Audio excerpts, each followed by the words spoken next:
Au cœur du Caucase, une tension palpable monte, une atmosphère lourde pèse sur la région.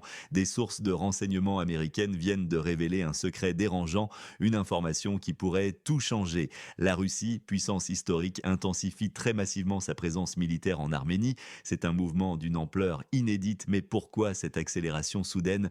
Pourquoi maintenant, précisément? Le cœur même de la base de Gyumri bat au rythme furieux d'une forteresse en construction. Chaque coup de marteau résonne, chaque grue élève une nouvelle menace, elle semble prête pour un scénario que personne n'ose imaginer, un conflit de grande envergure, imaginez un souffle coupé, un frisson glacé parcourant l'échine.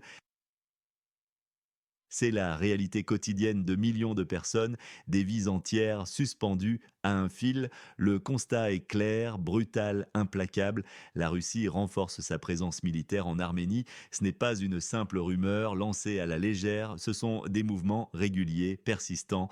Des subdivisions russes s'y dirigent sans relâche vers la frontière arménienne. Cela a été confirmé par des sources de renseignement américaines, leurs satellites, leurs écoutes, leurs analyses. Le point central de cette machination, la base militaire russe de Gyumri, un site stratégique, un pilier historique de la puissance russe dans la région. D'où viennent ces renforts massifs? Des régions lointaines, certes, de la péninsule de Crimée, un territoire déjà hautement militarisé, et aussi des région du sud de la Russie. Pensez à Rostov, à Volgograd, des centres névralgiques. On observe un transfert actif de personnel, des milliers d'hommes, mais aussi de l'équipement lourd, des blindés rutilants, des systèmes d'artillerie, des munitions par tonnes, de l'infanterie fraîchement formée, prête au combat. Tout arrive, des convois ininterrompus, des avions cargo. Mais pour quel but précis cette accumulation alarmante? Une simple précaution ou une préparation offensive? Le recrutement de volontaires est lui aussi en plein essor. Un appel silencieux mais puissant, cela se passe dans les républiques du Caucase du Nord, le Daghestan avec ses montagnes, la Tchétchénie avec sa réputation, la Kabardino-Balkarie discrète. Comment cela fonctionne-t-il? Via les commissariats militaires locaux, les centres régionaux de recrutement, même sur Internet, des annonces ciblées. L'effort est colossal, moderne. Ils offrent des contrats à court terme, des salaires accrus, alléchants, bien au-dessus de la moyenne, des procédures d'enregistrement accélérées, presque instantanées. L'urgence est palpable, des rumeurs circulent. Elles parlent de perspectives de service à l'étranger, des missions lointaines, dangereuses. La base de Gyumri elle-même subit une modernisation massive, une véritable métamorphose. On construit de nouveaux bâtiments ultramodernes, on rénove les casernes existantes, les rendant plus résilientes. Les entrepôts et hangars s'agrandissent énormément, des dizaines de milliers de mètres carrés supplémentaires. Des moyens de communication de pointe y sont livrés, des systèmes de guerre électronique de dernière génération, capables de brouiller les signaux ennemis. Mais cette base, historiquement un élément crucial de l'infrastructure militaire de Moscou, est en train de devenir un centre de force militaire à part entière, autonome, capable de remplir un large éventail de tâches, des opérations défensives aux frappes offensives. Qu'est-ce que cela signifie concrètement pour la région? Une préparation à une action rapide, une réserve de personnel et technique capable de renforcer les positions et dans une direction stratégiquement importante. En septembre 2023, un événement a secoué la région. L'Arménie a mené des manœuvres militaires conjointes avec les États-Unis. Un acte audacieux. Un défi, est-ce une pure coïncidence avec l'escalade russe ou une provocation délibérée, calculée? Un signal envoyé à Moscou, d'où nous regardez-vous? Cela nous aide à mieux comprendre votre perspective sur ces événements mondiaux qui secouent le Caucase. Votre géolocalisation ajoute une dimension précieuse à notre analyse. Cette intensification n'est pas une simple manœuvre militaire routinière, elle redessine de manière dramatique l'équilibre des pouvoirs dans une région déjà explosive. Chaque mouvement de troupes, chaque nouvelle antenne de guerre électronique change la donne. La sécurité même de l'Arménie, un allié traditionnel de la Russie, en dépend en grande partie, une dépendance historique lourde de conséquences. Mais Erevan, sous la direction de Nicole Pachinian, tend à désormais à se rapprocher des États-Unis et de l'Union européenne, un changement de cap radical, une volte-face politique. Cette situation crée une pression intolérable sur l'Arménie. Elle est prise au piège littéralement entre l'enclume de Moscou, son ancien protecteur, et le marteau des tentations occidentales, une nation millénaire au carrefour de son destin. Un choix déchirant pour l'Azerbaïdjan, adversaire historique de l'Arménie. Ce renforcement russe pourrait être perçu comme une menace directe existentielle. Bakou a a repris le contrôle du Haut-Karabakh. Sa victoire récente a consolidé sa position sur la carte. Leur alliance avec la Turquie, historiquement forte, est plus puissante que jamais. Comment cette situation affectera-t-elle des relations déjà plus que tendues? La politologue Irina Markayan est formelle, ses mots résonnent comme un avertissement. Le renforcement du contingent russe pourrait provoquer une réaction dure de Bakou. Pour l'Azerbaïdjan, cela ressemblerait à une menace directe à l'équilibre régional, un motif clair, un prétexte de renforcer davantage la coopération avec la Turquie. Elle avertit que cela mènerait inévitablement à une déstabilisation accrue. Chaque pas maladroit, chaque erreur, même la plus petite, peut entraîner une nouvelle vague de conflits, un véritable bain de sang. La Turquie elle-même voit le Caucase du Sud comme une zone d'intérêt stratégique vital. Elle rêve d'un couloir turc, une voie d'influence directe vers l'Asie centrale.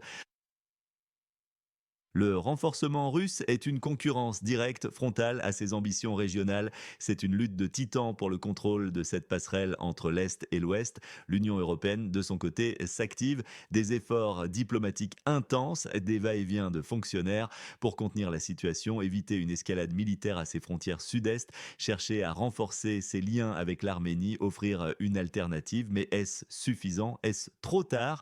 Cette instabilité régionale n'est pas qu'un fait divers lointain, une anecdote géopolitique. Elle peut avoir des répercussions économiques mondiales dévastatrices. Pensez au prix de l'énergie, aux routes commerciales vitales. C'est votre porte-monnaie qui pourrait en pâtir directement, votre tranquillité. Qu'en pensez-vous de ce jeu de pouvoir? Laissez votre opinion dans les commentaires ci-dessous.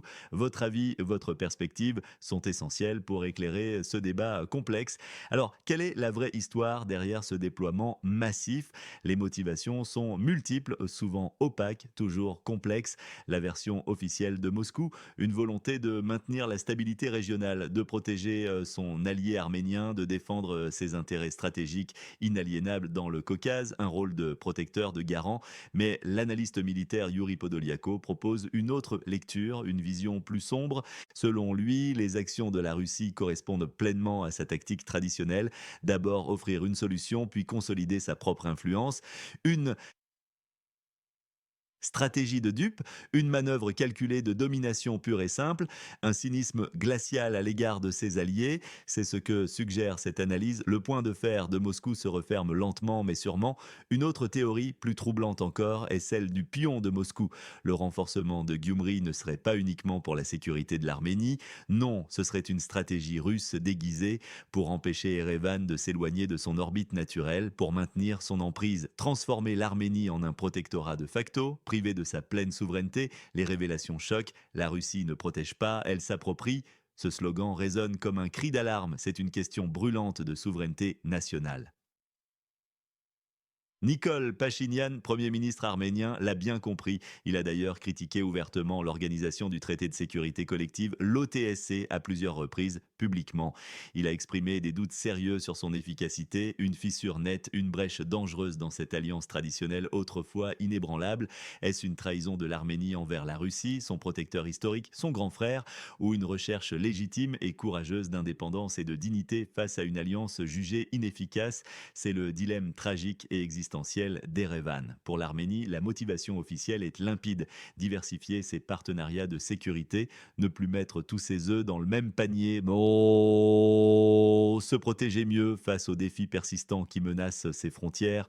Mais la motivation cachée pourrait être de se libérer d'une tutelle perçue comme étouffante, un poids, attirer des investissements occidentaux, un soutien politique vital, un acte de courage et de souveraineté, ou une trahison dangereuse qui mettrait tout en péril, ouvrant la porte au chaos. Les sirènes de l'Occident chantent fort, très fort. De l'autre côté, l'Occident.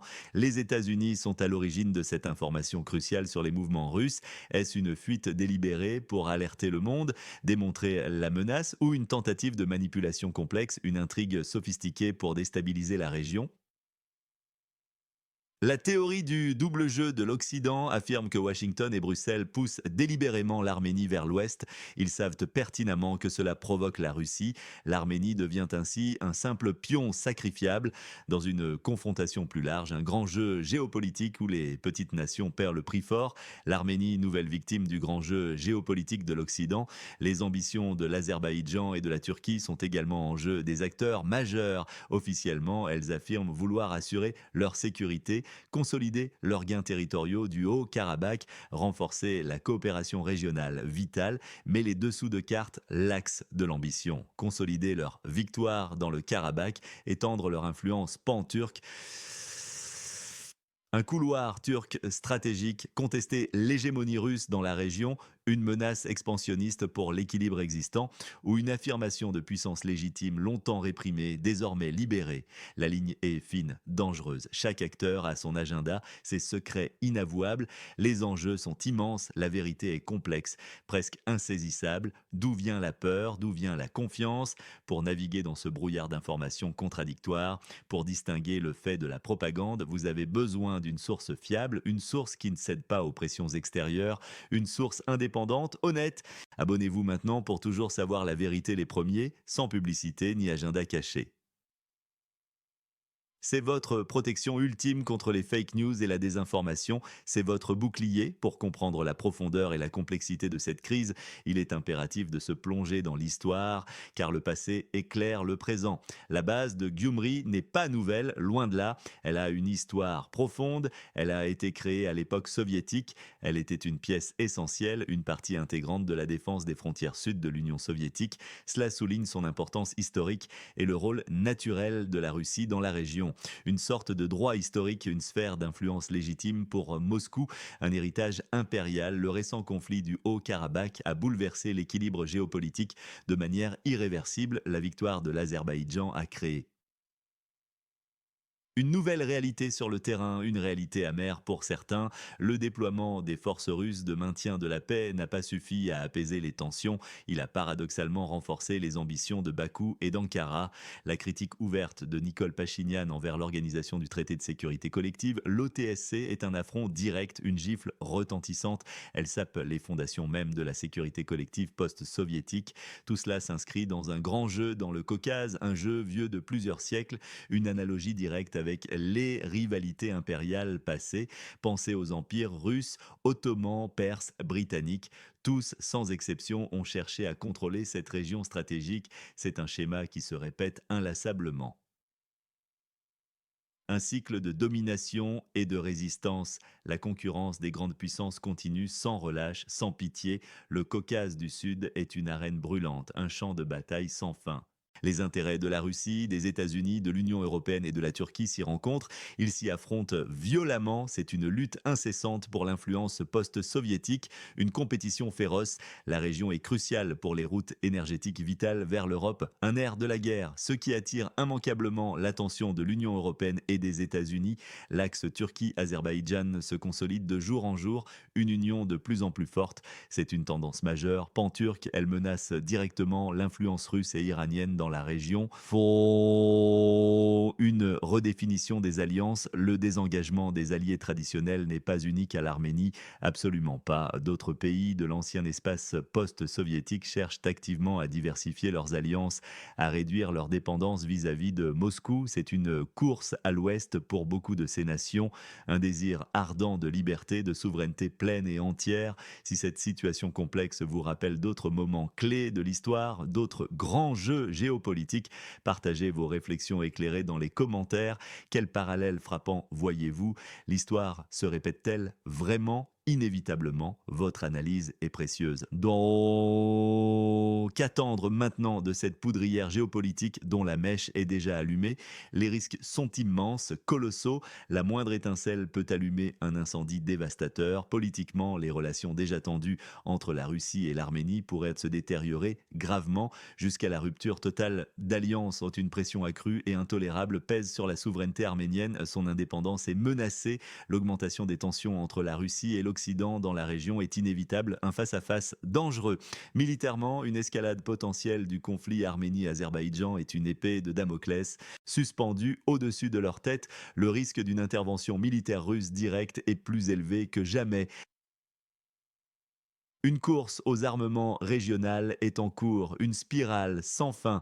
Économiquement, l'instabilité découragera tout investissement étranger, la fuite des capitaux. L'Arménie pourrait voir sa dépendance économique se renforcer dangereusement envers un camp ou l'autre, une dépendance qui coûte cher, qui étrangle son développement. Socialement, la société arménienne est profondément, douloureusement polarisée, pro-russe contre pro-occidental, une déchirure interne qui divise les familles. Le risque de troubles civils, de violence est réel, imminent. Le pire scénario, une guerre ouverte et sanglante entre l'Arménie et l'Azerbaïdjan, avec l'intervention directe des puissances extérieures, la Russie, la Turquie, le Caucase du Sud deviendrait alors un nouveau point chaud mondial. Yo yo boigno, oh bon. Un brasier incontrôlable, entraînant des déplacements massifs de population, des millions de réfugiés, une destruction généralisée, irréversible, le Caucase au bord du gouffre, la prophétie de l'escalade. C'est la menace glaçante qui pèse sur toute la région, le scénario le plus probable, le maintien d'une guerre froide régionale intense, une tension constante. La Russie consoliderait sa base en Arménie, une forteresse imprenable, mais l'Arménie continuerait son rapprochement progressif avec l'Occident, un pas en avant, un pas de côté. L'Azerbaïdjan renforcerait son alliance avec la Turquie, créant deux blocs de puissance rigides, tendus à l'extrême, sans conflit ouvert majeur, un équilibre précaire, très précaire, le Caucase poudrière sous tension, un équilibre précaire. Le meilleur scénario pour la Russie, l'Arménie, sous la pression de Moscou, ralentit son pivotement vers l'Occident. Elle réalise ou est forcée de réaliser que sa sécurité dépend inextricablement de Moscou. La Russie maintient son influence dominante, sa base comme garant de la stabilité régionale, une victoire sans effusion de sang pour Moscou, une victoire stratégique. Retour à la raison, l'Arménie choisit la stabilité avec la Russie, mais un scénario inattendu est-il possible? Une médiation internationale surprise des acteurs neutres, la Chine, l'Inde, parvenir à établir un cadre de sécurité et de coopération régionale qui transcende les blocs existants, réduire la dépendance de l'Arménie vis-à-vis des grandes puissances, stabiliser enfin cette région martyrisée.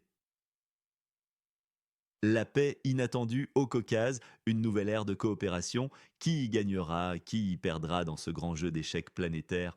Selon une narration pro-russe, les gagnants sont clairs. La Russie, elle consolide son influence, elle assure la stabilité. La partie pro-russe de l'Arménie, sa sécurité est garantie, inébranlable. Les perdants, l'Occident, dont l'influence est limitée, l'Arménie qui s'éloigne, elle perd sa protection, l'Azerbaïdjan et la Turquie, leurs ambitions sont freinées, contenues. Selon une narration pro-occidentale ou souverainiste arménienne, l'Arménie est la grande gagnante si elle parvient à diversifier sa sécurité. L'Occident aussi si l'Arménie s'aligne sur ses valeurs. Les perdants, la Russie qui perd de l'influence. La partie pro-russe de l'Arménie qui reste sous le joug de Moscou, mais les vrais, les seules victimes, le peuple arménien, divisé, douloureusement sous pression constante, et la stabilité régionale constamment menacée, constamment fragilisée. La société arménienne elle-même est ambiguë. Profondément, des opinions divergentes. Certains sont pour le rapprochement avec l'Occident, d'autres farouchement contre. Cette division interne est une source de drame, de douleur profonde, de blessures invisibles. Chaque erreur, même minime, même la plus petite inadvertance peut entraîner une nouvelle vague de conflits. La tension est palpable, le danger d'escalade est omniprésent, la méfiance règne entre les alliés traditionnels, les vieilles amitiés se brisent. Oh, le ressentiment monte face à la trahison perçue ou à l'ingérence étrangère jugée insupportable. L'irritation du Kremlin est notable, le Caucase est un baril de poudre géant sur le point d'exploser, des convois sans fin de troupes, des investissements massifs chiffrés en millions. Cela fait des mois que la Russie prépare cette offensive silencieuse, méthodique. C'est une guerre froide 2.0. Moscou transforme l'Arménie en forteresse inexpugnable. Certains y voient une menace directe et imminente pour l'OTAN, pour la sécurité de l'Europe tout entière. La force de Moscou, le bouclier du Caucase, diront certains avec fierté les poings levés. L'Arménie refuse d'être le pion de Poutine, crieront d'autres avec rage, les yeux emplis de détermination. Ce drame complexe se joue sous nos yeux, avec des vies en jeu. Quels seront les prochains marqueurs décisifs? Les exercices militaires de septembre 2023 avec les États-Unis étaient un signal fort. La modernisation en cours de la base de Gyumri est un autre. Des signes avant-coureurs d'une tempête imminente. Qu'attendez-vous de cette région ensuite? Quelles étapes clés seront franchies? La paix ou la guerre? D'où nous regardez-vous? Cela nous aide à mieux comprendre votre perspective unique. Racontez-nous ce que vous attendez, ce que vous craignez le plus. Partagez votre point de vue. N'hésitez pas. L'Arménie, prise entre les feux croisés des empires, va-t-elle enfin pouvoir tracer sa propre voie? La souveraineté arménienne est-elle une illusion, un rêve brisé? Abonnez-vous à notre chaîne dès maintenant. Nous sommes une publication indépendante sans aucune allégeance politique. Nous partageons les faits bruts, la vérité, sans jamais accepter d'argent des groupes de propagande. Nous existons uniquement grâce à vos vues, à votre soutien indéfectible. Ne manquez jamais une mise à jour cruciale, cliquez sur la cloche pour recevoir toutes les notifications et laissez-nous votre opinion éclairée ci-dessous. Nous lisons chaque commentaire, votre voix